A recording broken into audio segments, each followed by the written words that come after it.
Një gjuhë që nuk e harron Zotin e tij.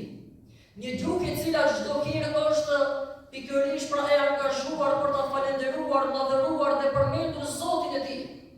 E kjo është ajo që ne kemi përmendur në ligjëratën e kaluar, ku Allahu i Madhërisht tha që pikërisht dhikri ndaj Zotit është atë që ka bie qetësi në zemër.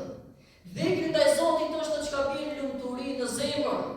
Dhikri ndaj Zotit është atë që ka pikërisht mundëson copëzat e lumturisë në jetën e kësaj bote, sepse nuk mund të shijohen mirësitë e Zotit pa u lidhur me Zotin.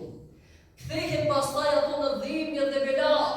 Prandaj duhet me lidhë zemrën me Zotin dhe gjukën me Zotin, me përmendur atë i cili ta dha të mirën, sepse kështu e ka besimtari. Ai nuk është për buzës. Ai nuk është atë që ka harron kush i dha të mirat. Të ka bërë një të mirë dikush i ke harruar me një herë.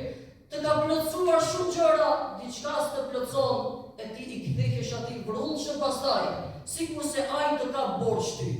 Po ai të ka bërë 10 të mira, të 10 se ka pasur obligim, ka dashur të ta bëjë se ta ka bërë.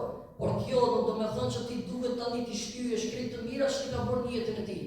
Bëhu rob falendërues, nëse dëshiron mos të kap mallkimi i njerëzve që të kanë bërë mirë. E pastaj bëhu rob falendërues, nëse nuk dëshiron që Allahu të t'i kthejë në bela të mira që t'i ka dhënë për të